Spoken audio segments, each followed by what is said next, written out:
there was a orchestrated mass media campaign by our critics to portray us as dangerous by the opposition, and that's all waning now because of the changes in the website. So we were actually able to alter the world's view of things. And the living room set. There are people that thought that I was trying to reach out to people in their living rooms, which is really funny. I'm not at all. I don't. No one that looks like Bob on that couch is going to stumble on CrossFit.com and start doing this stuff. It's not like that. But we all know someone that looks like that. That looks like my grandma's living room, or my aunt's living room. And we know people that are sedentary, and we know people that are eating too much carbohydrate. We know that they're sitting there watching TV, and we know that they're older. And yet the CrossFit stimulus has more to offer them than it does you in terms of the change in lifestyle. And so I said to Sevon, I said, let's bring those people into the gym. Let's reach out into the community at large, and let's bring what I'm calling the underserved. These are the people that no gym wants them walking in. I promise you, at 24-Hour Nautilus or LA Fitness, when you come in with a walker, no one's getting all excited. Look, this is going to be great, But I would, we can, our affiliates will. Welcome to episode number 118 of Pursuing Health featuring Greg Glassman. Welcome to Pursuing Health. I'm Julie Fouché, family medicine resident and former CrossFit Games athlete. Here, I bring to you information and inspiration from experts and everyday individuals for how to use lifestyle to maximize health. Thank you so much for joining me. Now let's get started with this week's episode. Hi there, and welcome back to Pursuing Health. I hope you all had a wonderful CrossFit Games weekend and that you enjoyed all of the excitement. I just got back into town from Madison, Wisconsin, and it was an eventful week, to say the least. Now, this is a very special conversation that I have been waiting to have for a while now. I sat down with CrossFit's founder, Coach Greg Glassman, at the beginning of the week in Madison, before the CrossFit Health Conference, before the CrossFit Games unfolded, and we had a conversation about a lot of the changes that have been going on with CrossFit throughout the past year or so.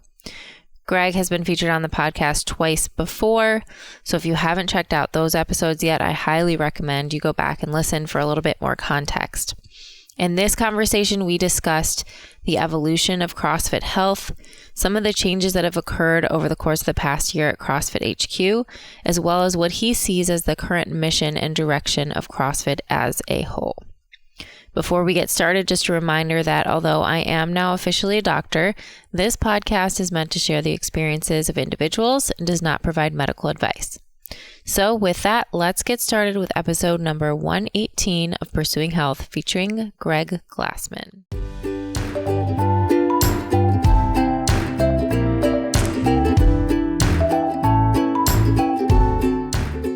Welcome to Pursuing Health. Thank you. Greg Glassman, the first three-peat guest on Pursuing Health. Is that right? Yes, I'm very excited to be talking with you again. Last time we talked was actually almost a year and a half ago, and it was right after the very first MDL1 seminar.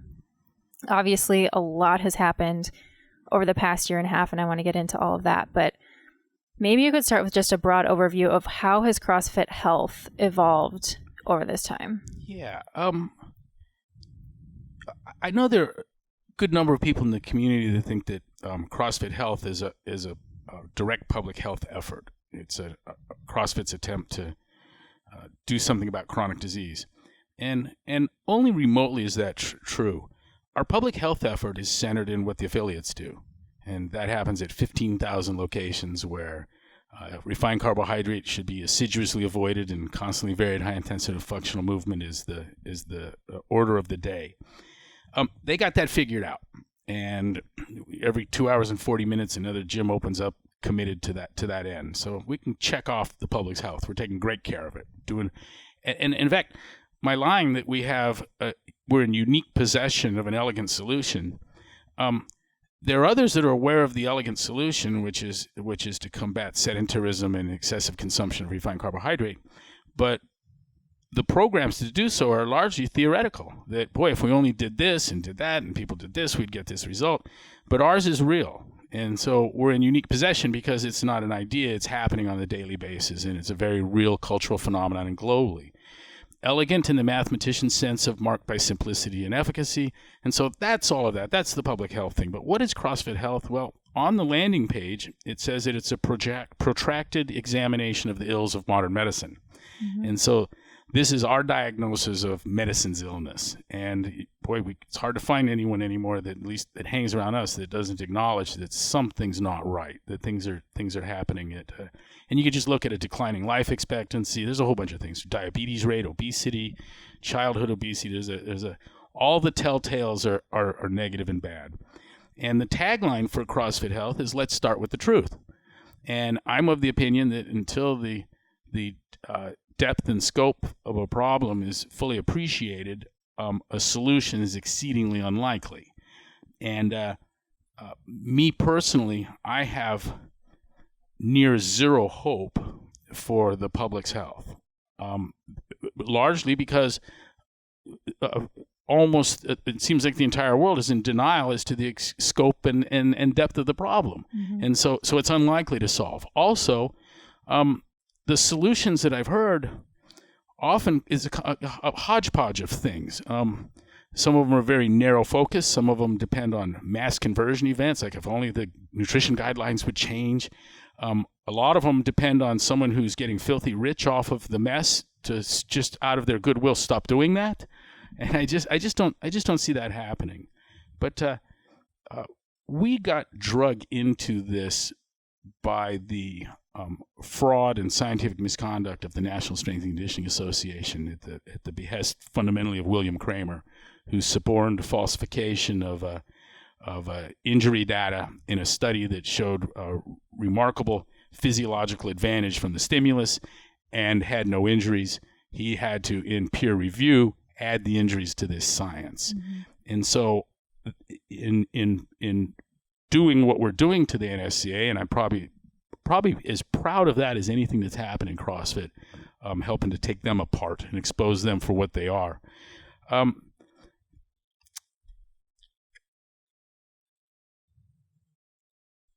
The CrossFit versus NSCA is a wonderful template or fractal look at what's wrong everywhere. Mm-hmm. And so, Russ and I had been joking now for several years. We've only found corruption in the places we've looked. And the stories that are coming forward, and get to hear from guys like Malcolm Kendrick, Zoe Harcombe, who you're speaking with next. Love to hear that. I can't wait for that to come out. Gautier, I'm just fascinated by the people we're bringing around now. With our MDL1s, the idea is to hub the CrossFitting physicians. They have a view that's outside of mainstream. They've identified feeling isolated. Their colleagues often think of them as being fanatics, or worse yet, cult members. And you've heard me say this before. I'm fairly convinced that no one went to medical school to have a non-mainstream kind of wacko view. And a lot of the discomfort of being ahead of the CrossFitting doctors, that's the vanguard. That's the future if anything is going to come out good in the end. In the end, medicine's going to have to realize the harms of sedentarism and excessive refined carbohydrate, or the problem is going to continue to get worse and worse. So the CrossFit physicians have an upper hand on that. They know exactly what's wrong.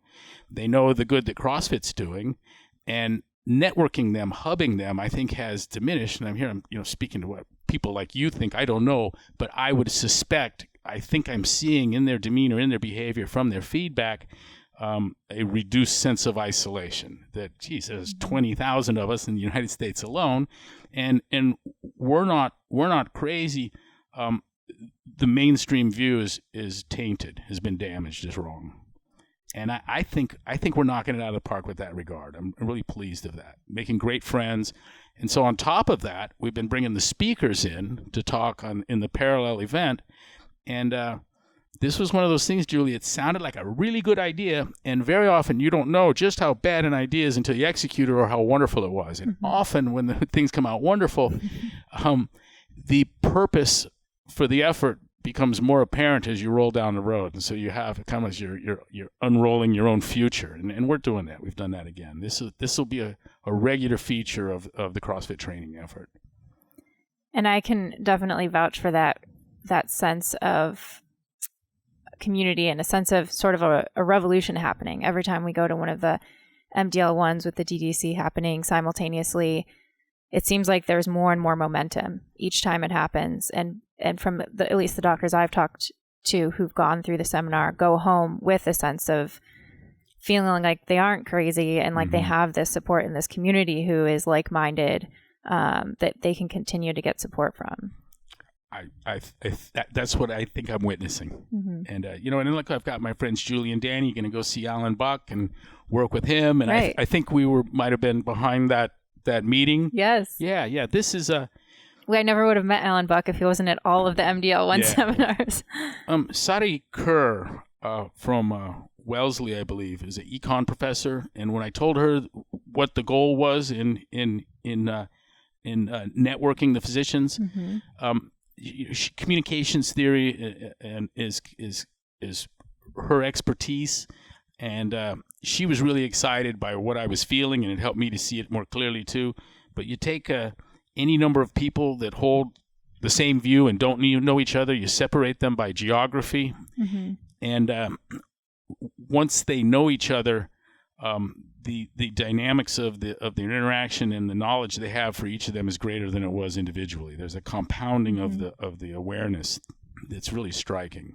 Absolutely. And you could almost, as just a matter of course, have looked at the situation and I think that anyone in communications theory would go, what's desperately needed here is that these people need to be talking to each other that share what is a non-mainstream and yet essential, and I mean essential in the sense of essential amino acid, and essential vitamins, that you don't have optimal function of the organism without getting off the couch and off the carbs.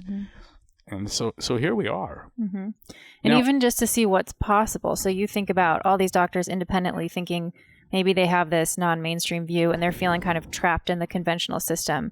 But now they're talking and they're realizing, hey, there's other ways to do this. There's other ways to talk to our patients about these things, and seeing what's possible just levels the entire field. It's kind of like what you see that's happened at the elite level with the CrossFit athletes and the CrossFit Games is that once people see, oh, they're capable of lifting that much weight, maybe I can get there too. And once you see what's possible and you open your mind up to it, I think amazing things will happen.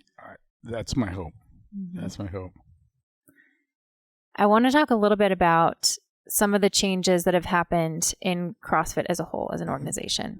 And obviously, you've been working on these legal battles and this mission of exposing the truth and exposing a lot of the corruption that's happening in the health sciences for years, and you've been talking about it. But this year, there was obviously a huge shift in the company to really align more with that mission, and to focus on sort of what you said CrossFit is uniquely qualified to do. So why was this the right time to make that shift?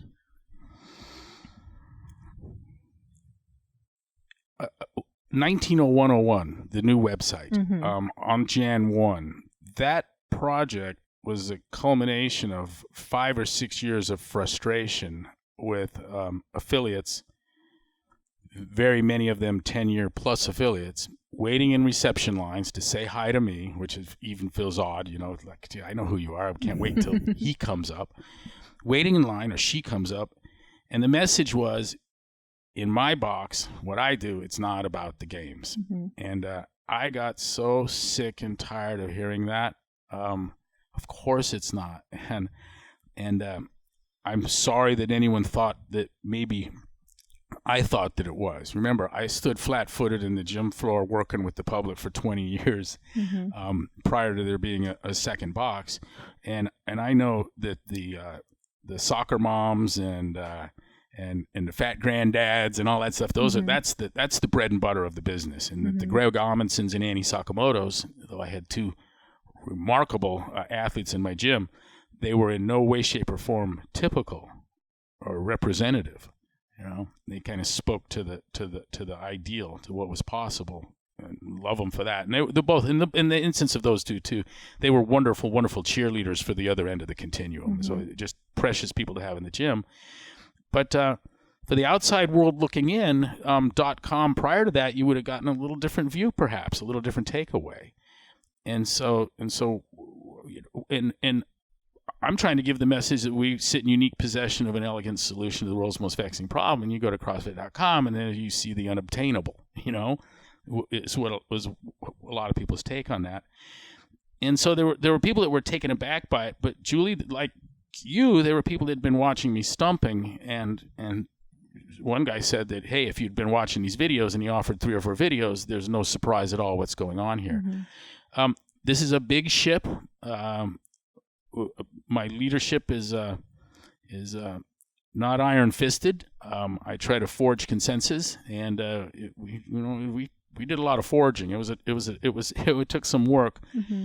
But what you saw in 1901 and the stuff that's continued to this day, we put about 8 or 9 of us 6 months effort into loading the coffers for the material that is each of the buckets. Mm-hmm. that is the Curtin Publishing schedule.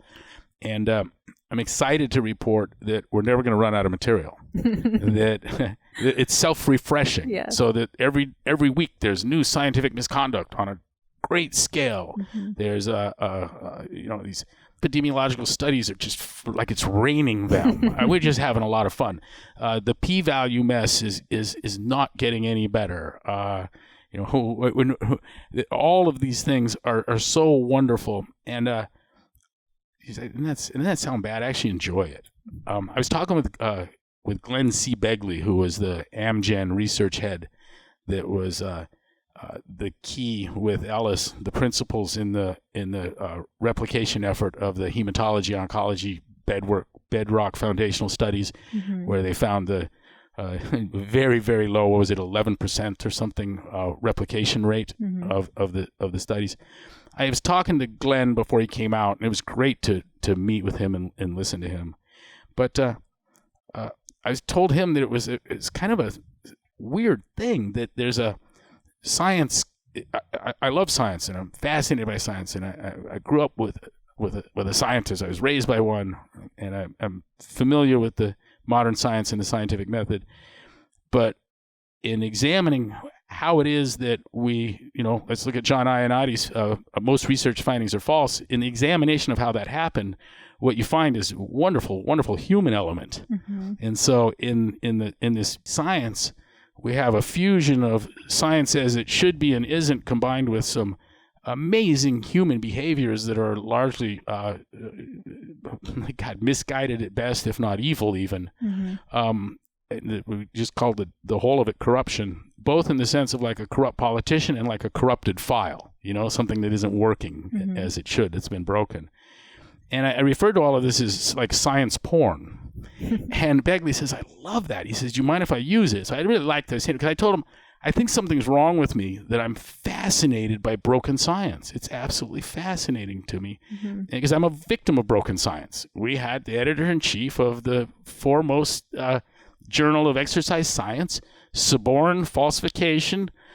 He committed falsification, fabrication, perjury, and some near felonies in spoliation of evidence. All is, as part of his sense of his scientific obligation to his journal. And we couldn't be having more fun with it. And I think the new website is one of my most favorite changes that have happened this year for CrossFit. And absolutely, I know there are, different articles and recipes and things that come out each day, but I think the articles, if you start back at, like you said, January 1st, and you just go through each of those articles, for anyone, even especially for someone who's in healthcare or who is a physician or who is a scientist, I think you can't get a better sort of tutorial on all that is wrong with our current science today. Thank you. I'm very proud of that. And that was the hope. And traffic's up in the neighborhood of 50% across the board. There's a half a dozen metrics you might look at. Mm-hmm. I'll share with you. Am I glad it's up? Of course. Was I concerned about it? Not at all. Had I checked for myself? No. Someone checked without me asking and told me. But, that's not how I do things. I build the thing I'd like to see. And we had 1,000 articles queued up with a very powerful rationale for sharing them. Mm-hmm. And I'm acutely aware of the fact that over time, when curation builds, and all I wanted to do was all these things I found, I said it would have been wonderful if they'd all been in one place. Mm-hmm. And that's all we're doing. Right. That's the whole of it. It's like the best textbook you could find. Yeah, it's a one-stop shop. And what that does for us, and I'm glad to share this with you and here, the net of this is that we are uniquely poised with the likes of Jeff Glassman, Gauthier, and Kendrick, and we've got mathematicians. I mean, we got the CrossFit community is full of expertise, rife with expertise. We're going to build a cert in modern science and the scientific method. Wow. And it's we're going to infuse that curriculum into the level 1, 2, and 3. We're probably going to gate the level 3 with the science cert so that you'll be able to stand there on the shop floor and with better perspective and arguments for how it is that we may have gotten it right, whereas your aunt's doctor doesn't understand and maybe why. You know, one of my flow masters said that on launching the nutrition cert, a woman shot her hand up massive. He'd seen the study that showed that there was a 28% increased chance of cancer. I think it was for meat eaters. And he said that he told her, listen, this isn't the place to argue that now, but if you went to CrossFit.com, you can see that they're dealing with these kinds of things, and maybe even address that study in particular. I don't know. We'd have to look, but let's circle back around. And I was pleased that he referenced that. But it also hit me that think what it would be to give a guy like that the tools to say that that this is a survey and it's an epidemiological study, and at best it's going to show a correlation, not causation. And so that can't be inferred from this study. And the material that is the data for this is a survey. It's someone's recollections of, and nobody that does science thinks that the responses to a survey is reliable data, and that would it be measurable, observable, repeatable?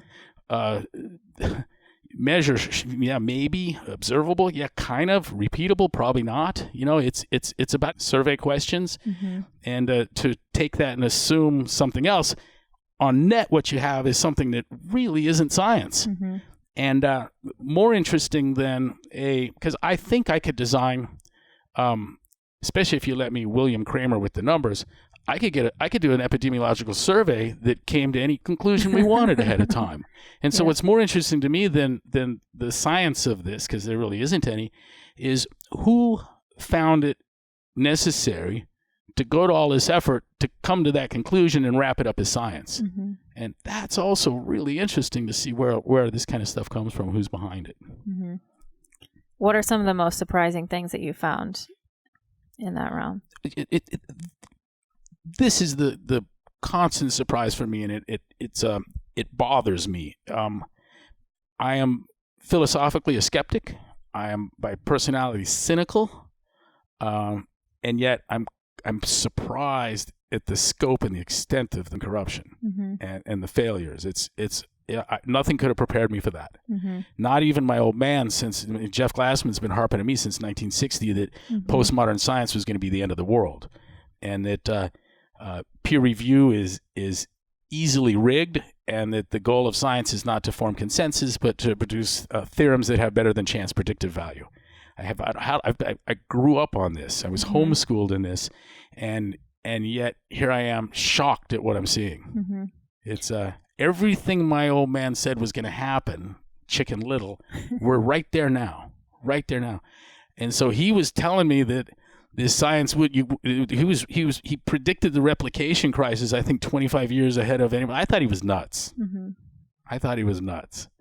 And now I just echo and I sit with him and I hear back the things he was telling me as a kid. It's really amazing. He's onto something. He's onto something.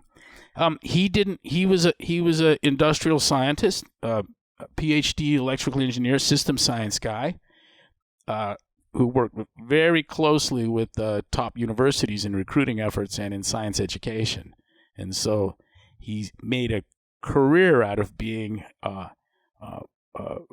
able to bridge the gap between academic science and industrial science.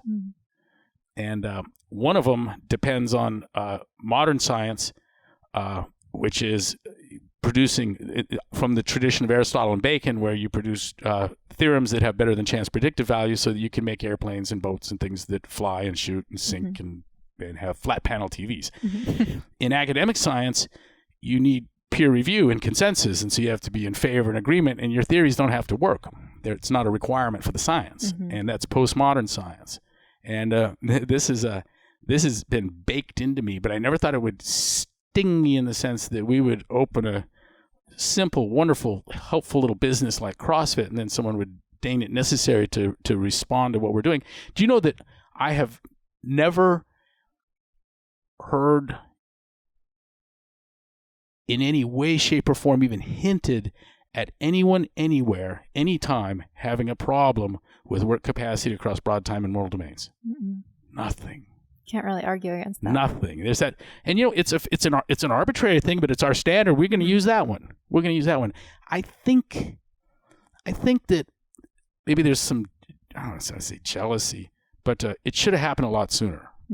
This is the Newtonian approach to all things that move, including human beings, and we just grounded things in force, distance, and time. And there's never been an objection to that from anyone, from any of the scientific community at all. And so the response out of the scientific community to CrossFit, to respond to what we did, it was necessary to falsify a study. That's how they had to deal with CrossFit. And boy, there's probably no better vindication of our effort than that. The only counter you can come up with, it's kind of like in a debate where someone has to pull out a bat and hit you. You know what I mean? They lost it intellectually. And the science battle's over. CrossFit won. How have you forged relationships with some of these scientists? Right now you're surrounded by so many smart people. Check how easy this is. I was in love with Gauthier from just reading what he's been through. Okay. I've got Rational Diagnostics and Treatment. I read the Mammogram book, whatever his latest was. I've become an instant fan of the guy. And so all I have to do is say, Karin, I want to meet him, get him out here. And it was lovely. It's been that easy with everyone. Ufi Ravenskov, we promoted his work first in 2003. Wow. With his cholesterol myths. And it was funny, Julie, because I read that in great detail. I learned exactly what was wrong with Framingham. I learned about the limitations of epidemiological studies. I learned there's so much sleight of hand and cool stuff that he delineates in those 12 myths. And we ran them serially, each myth, in 2003. I'd forgotten all about that. I remembered everything about Ufi Ravenskov and the cholesterol myths, but I'd forgotten what a deal we'd made of it. And I think in 2003, I thought it was over. There, we shared that. Fix that problem. Yeah, we fixed that problem. Now everybody knows. And we should have run that every single year. In fact, I'm going to do that. We should run all 12 myths every year. Yeah. But he was perfectly correct then. And I don't know how you can be more correct than perfectly correct, but what's happened is that the backdrop has changed. The scenario has gotten worse. The thing that he was railing against, the misinformation that he was so concerned about, it might be a greater problem today. At least, we can always point, hey, look, we got paleo people and there's more CrossFitters and all that. But the nation's health is still in steady decline. And so we're going to have but scant impact on those that get to our gyms and listen to what we're doing, and puts us in an odd position in that I preach a kind of a doomsday message for the public health, and yet every 2 hours and 40 minutes another lifeboat opens up that's saving people's lives in this tsunami of disease. So it's a best case scenario for me. Going back to some of the changes this year, you mentioned that you have this kind of team surrounding you and that you had to push a little bit to make some of these changes. Can you just talk about that? Who are the important people that you're working with, and how do you make decisions together? Brian Mulvaney and I, Brian's been my chief advisor for a long time, speak 3-4 times a day. Karin in publishing, Olivia, one of my editors, managing editor. Leaf is here from the publishing crew. Clark Reed. I know I'm leaving someone out, but we've got a crew that was there in my living room a year and a half ago, listening to where I wanted to take things, and I wrestled control of the company from the front end. Mm-hmm. And so we're going to change the website. We're going to present the real us, the important us. We're going to put the rest on a back burner. We're going to stop with the broadcasting of the games, and we're going to let someone else do that. That's not in our wheelhouse, though we did a remarkable job of it, and I was proud of all those guys. It's a hard thing to for financial reasons to let someone go, and we've done that before. This was we were shepherding one of the world's fastest growing businesses. We reached I understand we're the 11th largest chain in world history. Wow. And we got to some number of units faster than anyone had. So the message at Harvard Business School that we're the fastest growing chain in world history. And we've had some close calls where we needed to jettison folks, and that always hurt. But I'll tell you where we're at now is I've had people that were in my employ that were doing something that I didn't want to do anymore. And it was important that we not do it anymore. And so it's always hard, and the human part's rough as can be. But it would have been worse to keep them on. Nobody wants to do something that the guy who's paying you doesn't want it done. That's not healthy for anybody. And so we made those shifts, and the response out of media, global media, has been amazing. So we've got more talent covering the games now by just opening up to the world. And we don't want your money. Bring your cameras, And we're going to do the international feed, and there's a whole bunch of people that are going to be doing voiceover analysis on top of that. But the thing that I'm really loving this year was the sanctioned events. I was a smash hit, and it was Noor Green and I that kind of designed that last year at the games at the house on the lake. What a cool thing it is to imagine that out on paper. We said, we'll have 16. Just pick a number out of a hat, as a goal. We're going to do it. And then to see an execution, it came off perfectly. And they're hot. There are so many requests for these sanctioned events. And so there's a democratization of the competition space. I knew we were doing something really wrong when I saw these events like Wadapalooza. The judges are my guys. I've got my flow masters out there. I got my training staff out there. I got all kinds of people on my payroll, and they're doing WODs I know, and it's CrossFit, but now it's a functional fitness competition. So I'm like, damn, I don't see how that's good for anyone. So we fixed that, but the globalization of the games, bringing the country champions, I am really, really excited by that. We took the top 20 from the Open and each country champion, and we ran regressions of this through old data to see if our model would put the same people on the podium. And it does. We've more than covered that. So we know we don't alter the top 5 at all. There's almost no chance of that having happened. And beyond that, I think it's really important that someone be here from China, from India, from Colombia. That matters to me, and it matters a lot. It's going to be cool to watch. What I'm curious about is the visual spectacle. Will it look different? And I would think with the infusion of almost 100 countries to the mix, that it would have to. That there'd be enough diversity of culture, ethnicity, and that we're gonna see the difference. I hope so. Definitely, I'm excited to watch it. Me too. Is there anything it sounds like you're very happy with the way things turned out with the entire game season this year? Is there anything that you want to change looking forward to next season? That's a great question for next week, right? Okay. Yeah. We'll wait until the games play out. We'll go for that one. I don't want to sit here and tell you I'm expecting to be perfect, but so far, I like this, and I got a lot of tolerance too. If I'm not even going to name countries, but if lane 2 got in a fight with a lane 3 for something that's happening back on the other side of the world, we're okay with that. We'll bust it up, and these are real things. I'm fascinated by it. There's amazing here. The guy, there was a gentleman, and I don't know if I'm supposed to share this or not, so I won't name the country, but it's a wonderful little country that most of my friends couldn't spin the globe and point to you where it is. And his benefactor sponsor gave him $300,000 to train for the games. Wow. And we're like, he already won. That's awesome. Yeah, that's amazing. Yeah, just gifted it to him. Right. And that's just really cool, really cool. All of the sponsorship opportunities change now. And I'm looking for a 2 or 3 year moratorium on title sponsorship at the highest level. When the Reebok thing's done, there's not going to be another shoe company that sits in that position again. Mm-hmm. We're done with exclusive contracts. I like where we're going. Mm-hmm.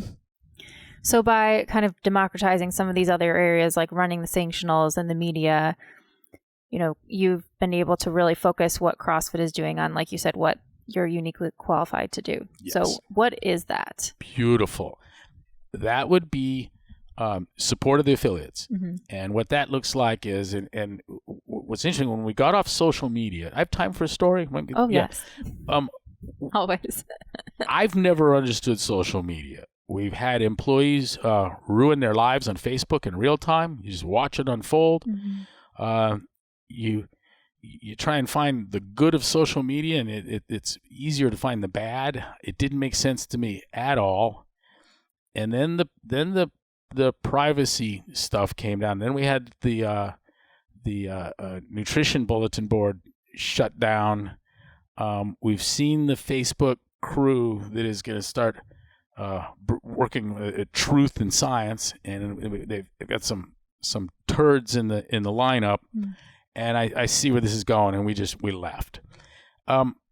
We've gotten a lot of press over the years, but the most press and the best press we ever got was from getting off social media. Now, it came as a surprise to me, but come on, I just had to think about it, and I wouldn't have been surprised. Of course, mainstream media hates social media, right? Mm-hmm. They see them as competitors. But the mainstream media response was overwhelming from, places like Russian television, and I mean, it was really well received. And the affiliate response was amazing, almost perfectly positive. So we're getting loved by television and networks and magazines and newspapers are all reporting this thing, and the affiliates are loving it. That's scary turf. When everyone's telling you how wonderful you are, that's when you really need to stop and look and make sure, because I'm not comfortable there. And so I started paying attention to the few that were unhappy with it. Mm-hmm. And I actually had an affiliate or two, maybe three, certainly two, say, without Facebook, what the hell are you doing for me now? Mm-hmm. And I was like, well, wait a minute. And so I started asking, so yeah, hey, what do you get? What does the affiliation entail? And that was really instructive, because what we're doing for affiliates is all those things. Again, I use my model. I built an affiliation that I would join. And if I were an affiliate, would I want the parent organization to help me get clients? No, I don't need help getting clients. It's not easy to get clients, but I don't need anyone's help. Mm-hmm. They also can't help. I don't want you to help me paint the walls. I don't, that's not the kind of things I want. What I'd want you to do is all those things that I can't do. Mm-hmm. And over time, the number of things that we can do that the affiliate can't do is growing. And there are things that are defense of the realm, defense of the affiliates, that only we could do. And those things come in this area of legislation. We've been able to that's pretty much a defensive effort. We've thwarted legislation repeatedly. One case, significant enough occurrence that it made page 2 of the Wall Street Journal, that CrossFit was able to overturn some occupational licensure, and that only happened 8 times in 40 years successfully. So we were able to do that. We've stopped bills from getting to the floor in Massachusetts. We've fought tax efforts on affiliates and got that taken off the calendar in Washington. But in the space of defensive legislation and then on litigation on the offense, there's been some litigation on the defense too. Mm-hmm. One famous case when the NSCA sued me for calling them soda whores. Mm-hmm. They were shocked that that once I called them soda whores and they sued me for it, we then had the right to see their correspondence with soda. And their response is, we could never, ever do that. And the judge says, well, you have to. And so they dropped the suit. What was in those emails is that they're soda whores. And their attorneys go, no one even knows what that means. And I will give me 5 minutes and I'll share with you exactly what I mean by a soda whore.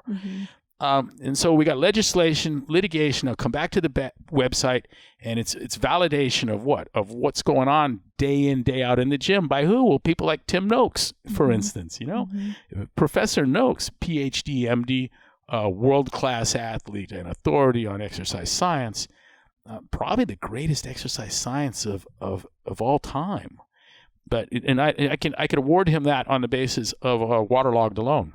And what he did to reveal the mess, the deadly mess that the ACSM created with their hyperhydration campaign and when Pepsi Gatorades help.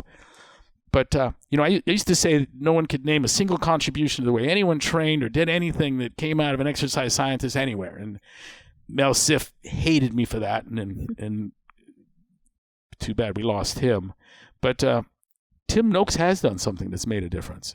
And people would still think that hyperhydration provides some prophylaxis from heat injury, and that exertional cramping might have its origins in dehydration, all that crap. There's a growing number of people. In fact, with our science conference on hydration, we were actually able to correct the peer-reviewed record and get the science to currently read "drink when you're thirsty, don't when you're not." By the way, that cost us several $1 million to get that done. But these areas of legislation, litigation, validation, and education is really why we're there. And if that doesn't feel worth it to the affiliate, then it's important to me that I don't want to talk anyone into that. If you don't understand the value, I don't want you as one of my gyms, because it's important to me that we all share some fundamental values as to what our purpose is, what we're doing, and where we sit in the world. And if you say, listen, I don't like the lawsuits. I don't need anyone to defend me. I know all I need to know. I don't want to learn more about the science or the corruption. And then you've made a mistake, and I've made one too in the alliance. Now, for the affiliates, I know you said you've been hearing a lot over the years from these Tenyear affiliates. These affiliates who know what's important, and they know the population that they're working with and they're trying to reach. And over the course of this year, as a lot of these changes happened, I think, at least I've heard from affiliates, that they were caught by surprise. And I know that's by no mistake. I know that was the intention of how you wanted to make these changes happen. But what do you want to say to those affiliates, the 10-year affiliates or less than 10 years, who maybe just want to be in the loop, and they want to know what is CrossFit doing and how can we support the mission? And let me speak to that effort on our part. I've had the affiliates stand in the line to tell me that it's not about the games, and so fix that. Launch a new website. We've identified 800 affiliates that will be 10 years old in September when we meet at Whistler with them. That number was 200 something in January, but it's going to be 800 by then. Then I looked to our own L1 training cadre, and I've got 31 L1 staffers that are 10-plus year boxers. Wow. Including 9 flow masters that have had boxes for 10 years. And I've started meeting with them one at a time, about 5-6 in. And I'm going to get through all 31 before we get to Whistler. And there at Whistler, we're going to share this stuff with the 10-year affiliates there. And look, the target audience for the website is the affiliates, particularly the 10-year plus affiliates. They've seen a lot, they've learned a lot, and they've grown up. For almost every one of them, I can say with great confidence that they're 10 years older. Their parents are 10 years older. If they had kids, they're 10 years older, and nobody, something's wrong with you 10 years down the road. You don't feel and think a little different than you did before. And so we have that in common. They know exactly what's important. So that was one audience, the 10-year affiliates. And by the way, this is all after the fact. I built the website that I wish all could have been found in one spot. Okay, it's the curation effort. But when asked, well, who do you want to look at this? Where what would be the ideal audience? And you can say everyone always, but that's not what we're doing. It's that Tenyear affiliate, my training cadre, the docs in the boxes, and anyone else with a brain. All the other big brain people. That's who the website's for. And so it's a little bit B2B. And so spread the word out. Well, my Tenyear affiliates have an obligation to talk to their friends, family, associates, and share what they know. And I think we can help them with that by providing resources for them to give that information, to pass that information forward. The L1 training cadre is already in that space. It's time to hear from the docs that are in the boxes, not just within the box, but in the broader community. I wanted to give them the resources to do so. And again, anyone with a brain, we've always tried to address with our material, with our ups, to speak to the smarter people. And so I hope there's going to be a improved communication, but I can tell you that much of the message was there before, but it was diluted by other material. And so we were taking motorcycle trips and covering them, and the good stuff was hidden.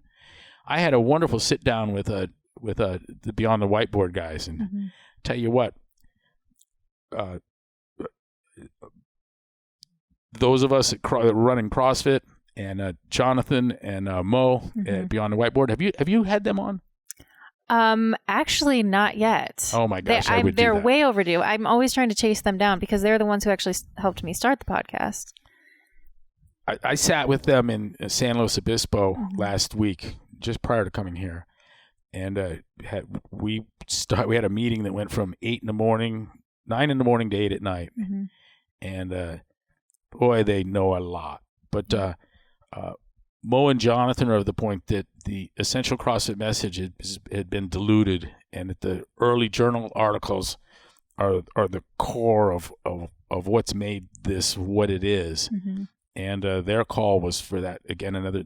They're pushing for more back to basics, and so at their lead, we're going to reintroduce the original journal articles, wade through those that are essential and profound versus maybe entertaining, and refine or distill the message so that it would be harder to not understand by accident what's going on at CrossFit.com, who we are. Absolutely. I mean, I can imagine even, as 10 years ago, you could easily see all of those articles, but now there's just so much out there, it's probably harder to find. So I think it will be... Some of them actually required some manipulation of the URL to pull them up. And so these coder boys have found everything and indexed it for the first time ever. And Jonathan said, and you asked him about this, I may not have it exactly right, but he was offering that it rarely is there a question that didn't find... He doesn't hear questions from affiliates too often that can't be addressed, in terms of the training physiology that aren't addressed or weren't addressed by earlier material. And so we may have published too much. It's a good problem to have. So is the Tenyear affiliate gathering, do you imagine this being something that happens every year, so that every year there are more and more affiliates brought into this conversation? Yeah, that's a great idea. Yeah, thank you. Yeah. Well, I just know. You know me. I'll get me through Whistler, and I'll have ideas leaving. Because it could be, and I'm careful not to plan too far ahead. Maybe we'll never ever do this again. But I think we need to do that on the regular. Yeah. What's your advice to an affiliate owner right now?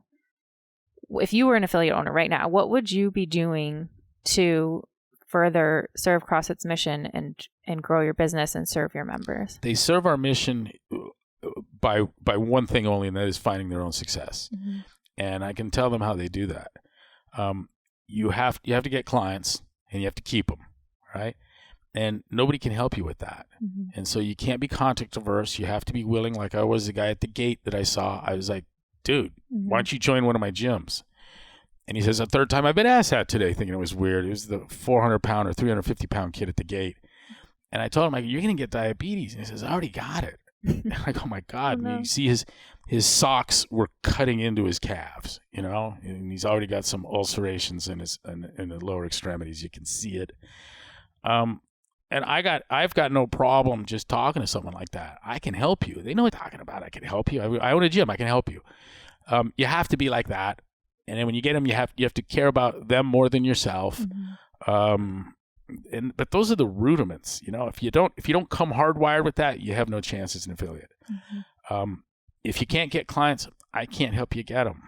But if you can get them and you can keep them, what we can do is improve the quality of your offering, give you better resources for better communication to your clients.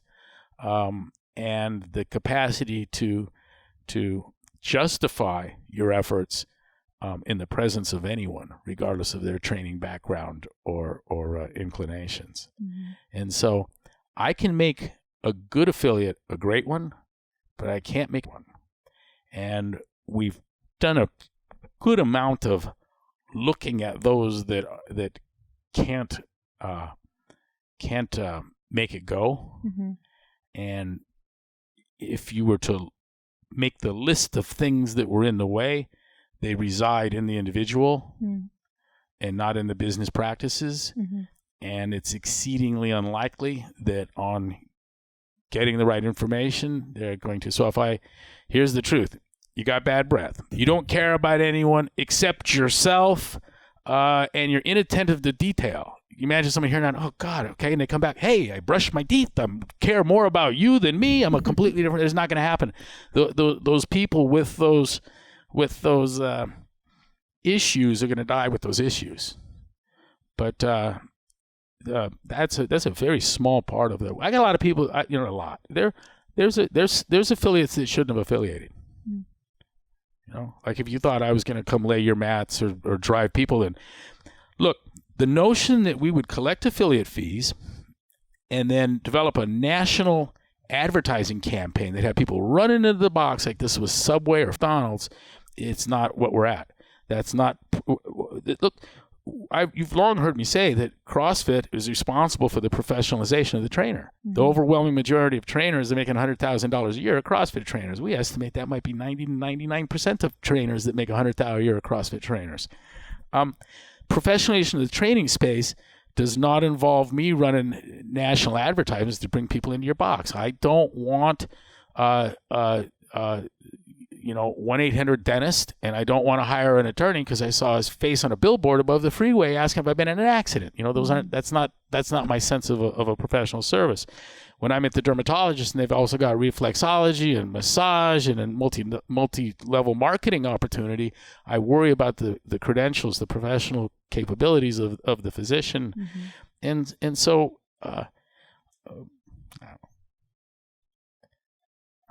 I like what we're doing, and we can always do it better and will. But it really helps me to realize that I'm responsible for those things happening outside of the box, the greater world and its reaction to my affiliates. And that's what I would want someone to do. Like I'll open the door every day and I'll train these people. If you could provide me better educational resources and keep the aggressive opposition off my back, I would help. Have you noticed the flood of mainstream media concerning CrossFit and the elderly and the obese? We've changed our reputation. Yeah. There was a orchestrated mass media campaign by our critics to portray us as dangerous by the opposition, and that's all waning now. Because of the changes in the website. So we were actually able to alter the world's view of things. And the living room set, there are people that thought that I was trying to reach out to people in their living rooms, which is really funny. I'm not at all. No one that looks like Bob on that couch is going to stumble on CrossFit.com and start doing this stuff. It's not like that. But we all know someone that looks like that, that looks like my grandma's living room and or my aunt's living room. And we know people that are sedentary, and we know people that are eating too much carbohydrate. We know that they're sitting there watching TV, and we know that they're older. And yet the CrossFit stimulus has more to offer them than it does you in terms of the change in lifestyle. Yeah. And so I said to Sevon, I said, let's bring those people into the gym. Let's reach out into the community at large, and let's bring what I'm calling the underserved. These are the people that no gym wants them walking in. I promise you, at 24 Hour Nautilus or LA Fitness, when you come in with a walker, no one's getting all excited. Look, this is going to be great, you know? But I would, we can, our affiliates will. And so what I wanted was to start making the point, demonstrating our capacity to ourselves and the world with the morbidly obese and seniors. And so I need really old people and really fat people. We were going to put out a social media call for the really fat and old, and boy, it didn't look right, you know? If you're Didn't see a lot of people jumping on that one. Yeah, if you're super fat, we want to work with you. And I said, God, I don't think we have to do that. So what we did is we put the word out that if you thought of yourself as the last person that would ever join a CrossFit gym, we'd like to talk to you. And boy, exactly what I was looking for showed up in large number. And we've been doing this since January. And, you know, not for publicity, but to learn, and to watch the impact. And so we've got a gal already that's lost 100 pounds. She had not been to ground voluntarily or gotten up by herself in over a decade. And, you know, the impact there. And look, let me share just one facet of this thing. You don't have to know too much medicine or been paying attention to too many family members or be aware of what the aging process is about to not know about the problem with falling. And then there's the concomitant issue of can't get up, right? Both can be deadly. And if not, harbingers of a near end. How many times did, like my poor Aunt Helen recently, did it start with a fall? And then we have the cascade. And so people are falling. It's the third leading cause of death, by the way, is seniors falling from meds. And so I got the idea, why don't we practice going to ground and getting back up? How do you like that? And, you know, and I see you smiling. Like, do you think that having practiced, well, let's just talk about the gal that can where she couldn't. And she, by the way, she knew that it had been a decade because she remembers the last time the fire department came and picked her up off the floor and put her on her sofa. Okay. And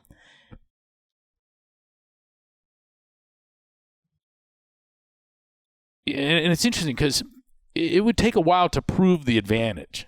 But I know for a fact that if you're feeling lightheaded, standing there fighting it until you go versus I'm going to lay down, and when this goes away, I'm going to come back up, get to the phone and call my daughter and then go to the doctor, you know? I mean, that's awesome. That's awesome. And we've started asking the physical therapy community at Michelle Moots, who's running our program, is a registered physical therapist and a flow master. And she said she can't find anyone in the physical therapy community that knows anything about anyone teaching seniors or obese people to go to ground and get back up. And peripheral to that, we use the padded road plyo box. And so this gal had braces or crutches at nearly 400 pounds. She'd approach the box, lean them against the thing, and then prostrate herself, upper body, over the box, and then push to standing again and get the crutches. As she lost weight, we got that box lower and lower and lower until she finally was absolutely on the ground and getting back up. That's a huge victory. We learned something else along the way. You'd rather do this on a hardened mat surface or linoleum vinyl flooring, hardwood, or better than carpet in the super seniors. The carpeting would denude the flesh on the elbows and forearms. So like a big discovery, you know, guys standing there dripping blood saying, "Oh, I'm fine. It's just the carpeting." So we're learning, and we're doing things that nobody else wants to do. And we've got these people in large numbers in the box, and it's a beautiful, beautiful thing. I will turn our Scotts Valley gym. That thing is going to be full of seniors, and those that are mass challenged are going to be in there all day long, morning through night. We're going to keep running this program. It's amazing. And we're doing something similar with Joe Westerlin in Omaha, Nebraska. Thank you. and Pat Sherwood in Washington, on a smaller scale. How are you going to spread these things that you're learning out to the affiliates, and what do you hope that they do with this information? Well, it's already happening. And so someone says, we got a gal lost 150 pounds. We've never put her on a Facebook page because we didn't know that was cool to do. And I'm like, cool to do? That's talk why about you got it. a Facebook page. Yeah. And we get sent examples on the reg now. And so word's getting out, and there's an effort on the affiliates to be somewhat imitative. I think they're drawing from the inspiration. Look, it was either Jan 1 or 2nd. In the first few days of January, Murray Carpenter of the Washington Post called me up. He wanted to know where the picture came from that was on the front end because he thought it was his parents' living room. And he said, "My God!" And I said, "Where did they live?" Yeah. And he said, "On Long Island." It was weird because my inspiration for it was the All in the Family TV series living room. Okay. I just wanted something that just looks just like just anywhere America, and that was set in Long Island, so I knew we'd touched a nerve in the design. Then we did the living room, but another fella called and said, and he was a physician. He'd been to I don't remember if he's been to MDL1 or not, but regardless, he said that he showed his mom the video of the woman doing deadlifts with the antifreeze, whatever. It's just water in a jug, right? And so we did the water in a jug, and you couldn't see the water. And so someone got food coloring, and damn it, they got the red looked like blood, right? We don't want that, and so the blue looks like antifreeze. So, anyways, it's just so you can see that there's water in the jug. That's where the load comes from. But he saw that video, and then he showed it to his mom, and this was a surprise to me and him. But Mom says, "I'll go to the gym." Wow. Not exercise in her home, but she's willing to go to the gym if that's all. If it's just stuff like that, and look at this old guy. Do we have Bob here, personally? Yeah, good. I'm excited that he's here. He's our landlord in Scotts Valley. He's one of the more successful businessmen in the Santa Cruz area. Wow. He runs an auction, a state auction that's an international event. And he's a great guy. It's good to have him around. But he has been an inspiration to a lot of people. Yeah. And he's lost 25 or 30 pounds. He looks better. It's a better Bob. Yeah, I know. I'm sure several people here are going to recognize him and want to take a picture with him. Yeah. We've also got some flat Bobs. Oh, yeah? Yeah. And Sevi can show you a picture of that of him in my office. We all fell for it. I thought Bob was in my office, but it was flat Bob.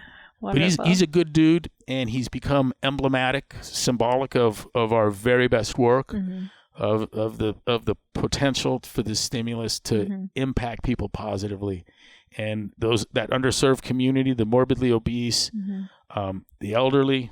Let's look down at the kids, our adaptive athletes. These are all people for whom the CrossFit stimulus is ideal. Yeah, and how cool to give people those type of heroes to look up to, in addition to those games heroes that we're looking up to. I couldn't agree more.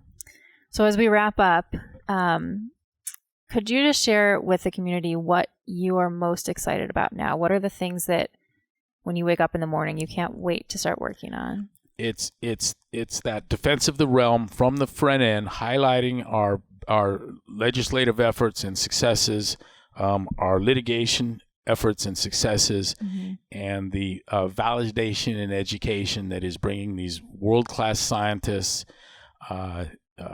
really people that are the minds for the ages, bringing them into the gyms, and all of that kind of culminating in a cert offering on modern science and the scientific method. That's what I'm really excited about. Really, really excited about that. We got attacked by bad science. And I love the response of, why don't we just share with the world what good science is? All of the studies, whether you're in the p-value space and the problems therein, thinking that it speaks to the statistical significance of something, the scientific misconduct, the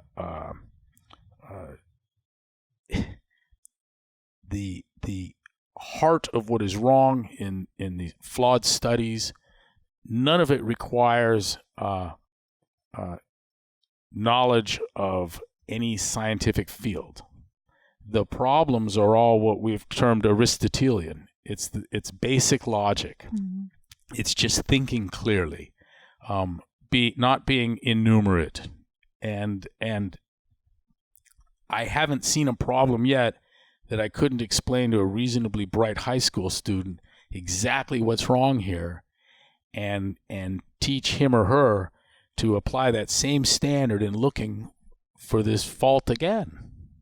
So, you got an N of 3 or a survey-based thing or some epidemiological study that concludes with a causal relationship. I mean, these are skills that we can impart, mm-hmm. and we're already doing so, and I'm really excited by that.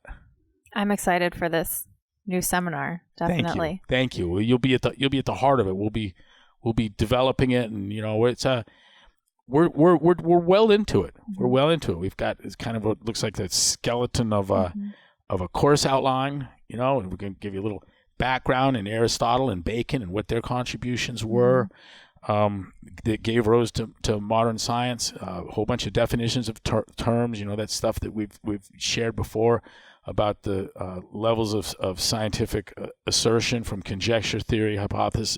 Conjecture, hypothesis, theory, and law.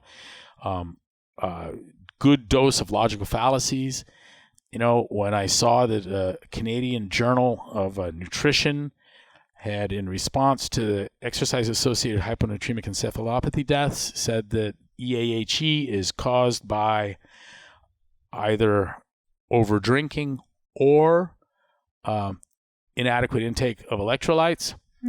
And I look at that, thing's true, but what I've done is I've joined a true statement. The only way you get EAHE is from over-drinking. And if I could have added or any other statement, even a false one, like it's a true statement. Mm-hmm. And we've seen that now 3 or 4 times, where in some scientific work you have an A or B, and A is true and B is false, but the thing's true, and it's a true statement designed to deceive. And so a lie embedded in a true statement. And we can give anyone the wherewithal to not be a victim of that, not fall for it. Looking forward to it. Thank you. Well, I have to say a huge thank you again. I know the first time that we met, I told you thank you for changing my life. And now I just celebrated my 10-year anniversary with CrossFit last month.